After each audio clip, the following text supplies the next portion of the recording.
Hello friends, तो आज हम देखेंगे साइंस के कुछ महत्वपूर्ण क्वेश्चन।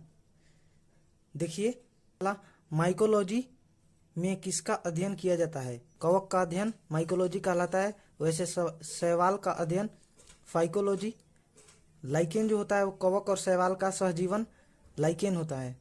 क्वेश्चन आता है कवक और शैवाल का सहजीवन, तो लाइकेन। मधुमक्खी पालन को क्या कहते हैं? एपीकल्चर कहते हैं। रेशम कीट पालन को सेरीकल्चर। अंगूर की खेती को विटीकल्चर कहते हैं।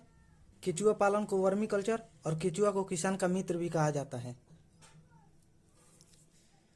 कौन से विटामिन में कोबाल्ट धातु होता है? विटामिन B12, जिसका नाम साइनोकोबलिन है।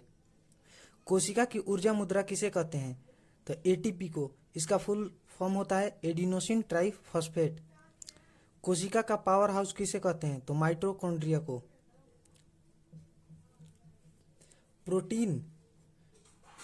प्रोटीन एमिनो अम्ल का बहुलक है। प्रोटीन किसका बहुलक है? एमिनो अम्ल का। प्रोटीन की कमी से होने वाले रोग क्वासी और कोर और मेरास्मस है। प्रोटीन की कमी से होता है। विटामिन, कौन से विटामिन जल में घुलनशील है? तो विटामिन B और C जल में घुलनशील है और बाकी सब वसा में घुलनशील होते हैं। ब्लू बेबी सिंड्रोम नाइट्रेट की अधिकता से होती है। इटाई रोग कैडमियम से संबंधित है। कैडमियम की अधिकता से होती है। और मिनी माता रोग पारा से संबंधित है। मिनी माता पारा से संबंधित है। सर्वग्राही रक्त समूह जो सबसे ले सकता है वो होता है AB+। यूनिवर्सल एक्सेप्टर होता है AB+। सर्वदाता रक्त समूह O- होता है।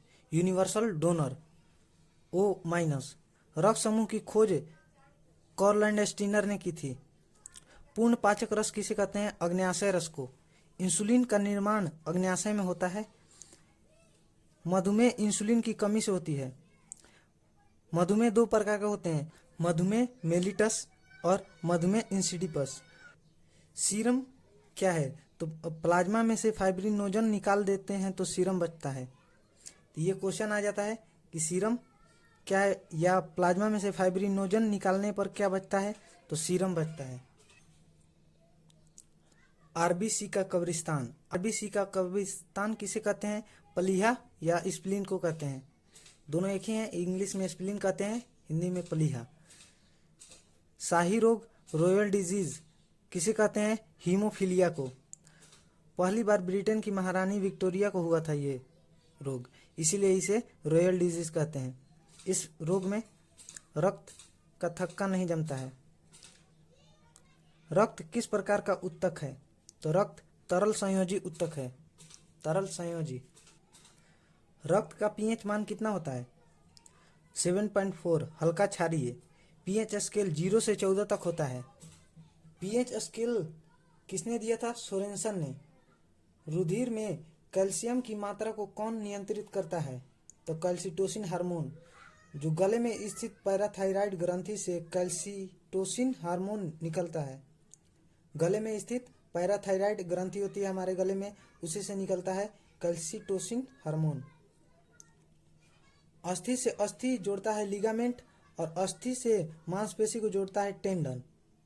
हृदय का पेसमेकर किसे कहते हैं? तो हृदय का पेसमेकर SA नोड को कहते हैं। इसका नाम होता है पूरा नाम साइनो ऑरिकुलर नोड। इमारतों का कुष्ठ रोग किसे कहते हैं? तो अम्लीय वर्षा को इमारतों का कुष्ठ रोग कहते हैं। अम्लीय वर्षा में दो अम्ल होते हैं, एक सल्फ्यूरिक अम्ल और एक नाइट्रिक अम्ल। सल्फ्यूरिक अम्ल का सूत्र होता है H2SO4 और नाइट्रिक अम्ल का HNO3। अगला क्वेश्चन है, किस रोग में रक्त बिंबाणु प्लेटलेट्स की कमी होती है? प्लेटलेट्स की कमी होती है तो डेंगू में भी कमी हो जाती है, एनीमिया में भी। हीमोफीलिया मैंने बताया, रक्त का थक्का नहीं जमता है प्लेटलेट्स के कमी होने के कारण। तो ये हो गया।